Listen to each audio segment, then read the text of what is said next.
My sister tried to move her family into my apartment, like my no was just a suggestion. She brought a truck, 4 kids, and boxes marked guest room first. That room was my office. Mom called me selfish for stopping her. Then I read one email out loud, and every mover looked at her. I'm a senior data analyst. Hybrid schedule, 3 days from home, my second bedroom set up as my office. I bought my apartment 4 years ago, a 2-bedroom unit on the 7th floor of a building with rules and an HOA that enforces them. Mia is a stay-at-home mother of 4, ages 2 through 10. Her husband Greg is a contractor whose work moves with the season. They rent. On a good year, I make about 4 times what their household pulls in. I should say, before anything else, I love my nieces and my nephew. That isn't the conflict. The conflict is the spreadsheet on my laptop. I started it in January 2022. After the 3rd time, I forgot how much I had already sent. The sheet has 11 rows. Each row has a date, an amount, and a Venmo memo. $400 for a car battery. $620 for a daycare deposit. $1,200 for what was described, in writing, as school stuff. On the morning Mia's truck arrived at my building, the running total was $7,240 across 11 transactions, and 0 of it had ever come back. I never asked to be paid back. I just kept the numbers. 3 weeks before the truck on April 3rd, Mia texted me at 9:14 inches the evening. Greg's contracting work had dried up. Their landlord had declined to renew the lease. They needed somewhere to land for just a few weeks while we figure things out. She closed the message with a heart emoji and a string of crying, laughing faces, the way she always closed messages when she was asking for something big. I didn't answer that night. I read it twice and put my phone down. By April 7th, the asking had become a campaign. A morning text, an afternoon voice note, an evening voice note from our mother, forwarded by Mia, in which my mother said the words "family helps family" 3 times in 40 seconds. In one of Mia's own voice notes, she laughed and said, "Honestly, you have so much space, it would be weird not to offer." That word "weird" was already in the air before she ever pulled up to my building. By April 7th, the question had stopped being a question. I wrote the email on April 15th, around 10 in the morning, sitting at the desk in the 2nd bedroom Mia would later try to claim. I wrote it instead of calling because in my family, calls evaporate. Calls become "you misunderstood me," or "I never said that," or "we'll figure it out." Email has a timestamp. Email has a subject line. Email sits in a folder until someone decides to open it. The subject line was, housing what I can and can't do. I have it open on my phone right now, which is a sentence I never thought I would have to say about a message to my own sister. The first paragraph said that I work from home 3 days a week, that the 2nd bedroom is my office, and that giving it up would put my hybrid arrangement and a promotion review scheduled for June at real risk. The 2nd paragraph said that my building's HOA has an occupancy rule. No more than 4 overnight guests in any 14-day period without written approval from the board, and that putting 6 people in my unit would put the apartment I own at risk of a fine and a letter on file. The 3rd paragraph said that I understood the situation was hard and that I wanted to help in a way I could actually sustain. So I offered up to $1,500 toward a short-term rental in their school district, plus help searching the listings the same weekend. The last sentence was a single line. It said that staying in my apartment was not an option I could offer, and I wanted to be honest about that up front instead of letting her plan around a maybe. I hit send at 10:14. I made coffee. The reply came in 73 minutes. It was a text, not an email. 3 words. Don't be weird. A minute later, my phone rang. It was my mother, and she did not say hello. She said, "Family helps family, Daniel." That's it. That's the whole thing. Then she hung up before I could answer. I went back to my desk. I closed the laptop. The email was sent. The offer was on the table. I assumed, the way someone with a spreadsheet and a clean inbox tends to assume, that the conversation was over. It wasn't. It hadn't even started. 12 days later, on Saturday, April 27th, my phone buzzed against the kitchen counter at 1:42 inches the afternoon. I was standing at the sink, eating leftover pasta out of the container with a fork. The name on the screen was Alvarez 716, which is unusual because Mrs. Alvarez and I have lived across the hall from each other for 4 years, and she has never once needed to call me. We wave. We talk about her tomato plants. We do not call. I picked up. She said, in the careful voice of a woman who does not want to be wrong about something. "Honey, are you expecting a really big truck?" I said no. She said, "Because there's a really big truck in your loading lane. And I think those boxes they're carrying have your unit number on them." I walked from the sink to the kitchen window. 7 floors down, in the loading zone where moving trucks have to register with the front desk before they unload, a 5-ton rental truck was double parked with its hazard lights on. Behind it, idling, was Mia's gray minivan. 2 men in matching navy shirts were already crossing the lobby with a stack of boxes on a dolly. The lead mover was holding a clipboard, the job number on the side of the truck, and a sticker I could read even from 7 stories up. "Read 4419. Mrs. Alvarez said, very gently, "Honey, they've already started carrying boxes up." I took the stairs. I will tell you something true about myself. I am not a man who runs in his own building. I do not raise my voice in hallways. I do not knock on doors at night. The reason I bought this place was that it was quiet, and the reason I have stayed is that it has stayed quiet. So when I tell you I took 7 flights of stairs 2 at a time, in socks, holding my keys in one hand and my phone in the other, I want you to understand that something in me had already decided what was happening before my brain caught up. I came out of the stairwell onto the 7th floor and stopped. The hallway outside my door looked like a small, polite invasion. 11 boxes against the wall. A folded-up child scooter. A duffel bag with my 10-year-old nephew sitting on it, scrolling on a tablet. The lead mover, clipboard in hand, was reading a delivery sheet. And in the middle of all of it, leaning against my own door like she lived there, was my sister, on the phone, mid-sentence. She saw me, and her face lit up the way it does when she has decided in advance that everything is fine.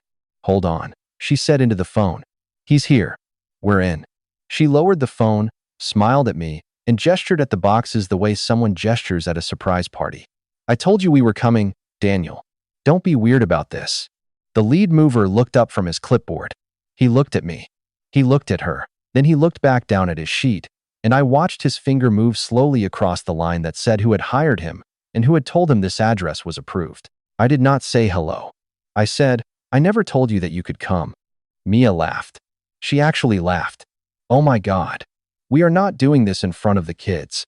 Mia took her phone away from her ear, looked at me one more time, and said, "Fine. You want to do this the hard way." She pulled up our mother's contact and pressed the speaker icon. Mrs. Alvarez's door, which had been closed but unlatched, eased open another inch. The lead mover, who had been pretending to study his clipboard, stopped pretending. My nephew, still on the duffel bag, looked up from his tablet because his grandmother's voice was now bouncing off 3 walls and a fire door. And my 4-year-old niece, who had wandered around the corner from the elevator, tugged on Mia's sleeve and asked, in the clearest voice in the entire hallway, "Mommy, is there juice?" My mother did not say hello. She said, "Daniel, family helps family. That is not a difficult sentence." Then she said, without taking a breath, "You have all that space, and you're going to leave your sister on the street with my grandbabies. Over a spare bedroom. A spare bedroom." Then she said, "And don't you embarrass your sister in front of strangers. Don't you dare." Greg came around the corner from the elevator with 2 more boxes balanced under his chin. He saw his wife on speakerphone in a public hallway, looked at me, looked at the lead mover, looked at Mrs. Alvarez's door, and very quietly set the boxes down. He didn't speak. That was, in its own way, the loudest thing in the hall. I waited until my mother was between sentences and I said, "Mom, I'm going to tell you what I told her on April 15th. I sent it in writing." My mother's voice changed. It got smaller and harder at the same time, the way it always does when the conversation moves somewhere she did not choose. She said, "Daniel, if you do this, don't call us when you're lonely." Then my phone, still in my hand, started to buzz. The buzzing was the family group chat, which had been silent for weeks and which now, mid-Saturday, had decided to wake up. Aunt Renee, my mother's sister, opened with, "Daniel, honey, don't be that brother. We do not abandon family." My uncle followed with 2 prayer hands emojis and the single word "agreed." 2 cousins on my mother's side echoed, in their own words, the same sentence I had been hearing all afternoon. Family helps family. Family helps family. Family helps family. The phrase was no longer a value. It was a hashtag, and they were spamming it. And then, between 2 of those messages, came a single line from my cousin Jordan. Jordan is 2 years older than me, lives 3 states away, and almost never posts in the chat. His message was 4 words and a question mark. Did he actually say no in writing? I read it twice. I read it a third time. I looked up from the screen. Mia was still on speakerphone with our mother, who was now repeating herself. Greg was looking at his shoes. The lead mover had taken half a step back from the boxes. Mrs. Alvarez's door was open a full hand width. I did not type anything. I did not defend myself. I did not explain. I put the phone face down on top of a box, and I felt the next part of the day quietly arrive in my chest. I picked the phone back up. I did not open the group chat. I opened my email. I scrolled to April 15th. I tapped the message titled Housing What I Can and Can't Do. I held the phone at chest height, the way you hold a piece of paper when you are about to read it out loud to a room. I said, Mia, I'm going to read you the email I sent you 12 days ago. In front of everyone who is already here. She said, Daniel, don't. I said, you said I never told you. I'm telling you now, again, the same way I told you on April 15th. I started reading. I read the subject line. I read the date stamp. I read the paragraph about my home office and the June review. I read the paragraph about the building's HOA and the 14-day overnight rule. I read the paragraph that offered up to $1,500 toward a short-term rental and help searching listings the same weekend. I read the last sentence, the clean, single-line no. Mia tried to interrupt twice. The first time, she said, okay, but I kept reading. The second time, she said, that's not what I kept reading. When I finished, the hallway was quieter than it had been since I came up the stairs. My mother, still on speakerphone, did not say anything. Greg was looking at the carpet. My nephew had stopped scrolling on the tablet. Mrs. Alvarez's door was now openly open. The lead mover cleared his throat. He looked at his clipboard. He looked at Mia. He said, in the careful voice of a man who has been doing this job for a while and has learned the kinds of trouble it can pull him into, ma'am, you told me he was expecting us. Mia said, he is expecting us. The mover said, he just read me the email saying he isn't. I let that sentence sit for a moment because it was not my sentence. It was his. And it was the first time in any conversation about this in any room I had ever been in that someone outside my family had said out loud the thing I had been saying for 3 weeks. I did not enjoy it. I noted it. Then I opened the second tab on my phone. I had built it in January 2022. I called it MIA loans, with the period and everything, because I am a data analyst and I label my files like a data analyst. It is not a complicated spreadsheet. It has 4 columns: date, amount, method, memo. I did not lecture. I did not give a speech. I read, January 28th, 2022, $400. Venmo. Memo, car battery. March 19th, 2022, $620. Venmo. Memo. Daycare deposit. November 6th, 2022, $1,200. Zelle. Memo. School stuff. I read 4 more lines after that, then 4 more, in the same flat voice, until I reached the last entry. I said, total to date, $7,240. 11 transactions. 0 of it has ever come back. The hallway did something I have only felt in the room twice in my adult life. It compressed. The air inside it got shorter. Mia's face went from offended to a color I do not have a clean word for. My mother, on speakerphone, made a sound that was not a word. Greg was no longer looking at the carpet, he was looking at his wife, and his face had gone very, very still. Mia said, that isn't fair. You can't just. I said, I'm not asking for it back. I never asked. I just kept the numbers. She opened her mouth. She closed it. For the first time in 20 years of being her younger brother, my sister did not have a sentence ready. The hallway clock above the elevator made a small electric tick, the kind I had never noticed before in 4 years of living on this floor, and even Mrs. Alvarez did not breathe. I want to tell you what I thought about. In the 4 or 5 seconds between my sister opening her mouth and closing it again, because that pause was where I made my decision. I thought about my office. The room she had labeled, in her own handwriting, guest room first. If I let her into it, my hybrid arrangement at work 3 quiet days a week was over. My promotion review in June, the one I had been preparing a portfolio for since February, was going to slip. My data work needs silence. 6 people, 4 of them under 10, do not produce silence. I thought about the building. The HOA had sent 2 warning letters in the last 5 years to other units about unapproved long-term guests. The fine, listed on page 11 of the bylaws I had read the week I bought the apartment, is $500 per incident, plus a permanent letter in the unit's file. A letter that follows the apartment when you sell it. I thought about the spreadsheet. I had just read it out loud. If I let her in after reading it, every number on it became free. $7,240 became a deposit on the next $10,000. I thought about my own life. The quiet I had bought. The Sundays I spent doing nothing. The fact that I had, for the first time in years, started sleeping through the night. Saying yes was not kindness. Saying yes was a slower no to my own life. I closed the email tab. I closed the spreadsheet. I unlocked my front door, reached just inside, and picked up a single piece of paper I had set on the entry table on the morning of April 15th. The same morning I sent the email because some part of me, even then, had known. It was the building's occupancy clause. Printed, highlighted in yellow. The 4 overnight guest rule, the 14-day window, the requirement of written board approval. Stapled to it was a printed copy of an email exchange with a lawyer named Elena, dated the previous Thursday, in which she confirmed in 2 short paragraphs that an unauthorized occupant brought in over the documented refusal of the unit owner could be removed and that the unit owner had no obligation to provide alternative housing. I handed the page to the lead mover. I said, "This is the rule for this building. This is the email I sent her on April 15th. This is the note from my lawyer from Thursday. The job at this address is canceled. The customer who hired you was not authorized to direct delivery here. I'll wait while you reload." The lead mover read the top half of the page. He read the highlighted line twice. He looked at Mia. He looked back at the page. He said, "Understood, sir." He turned to his partner, who had just come up the stairwell with another box, and said, "We're reloading. All of it. Now." Greg, finally, spoke. He said, "Babe, let's just go." My mother, on speakerphone, said, "Daniel." The lead mover bent down, picked up the first box, and walked it back toward the elevator. The lead mover's partner came up the stairwell with another box on his shoulder.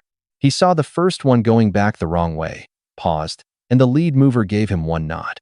The partner turned around and walked the box back to the elevator without a word. For the next 10 minutes, the hallway became a quiet, reversed assembly line. The lead mover counted as he loaded the cart by the elevator, low and even, the way someone counts when they don't want to lose track. 7, 8, 9. Mia did not move. She stood with her back against my door, arms crossed, watching her own life get put back into a 5-ton truck. She tried 2 more angles, in 2 different voices. The first was hurt. She said, "You're really doing this. In front of the kids."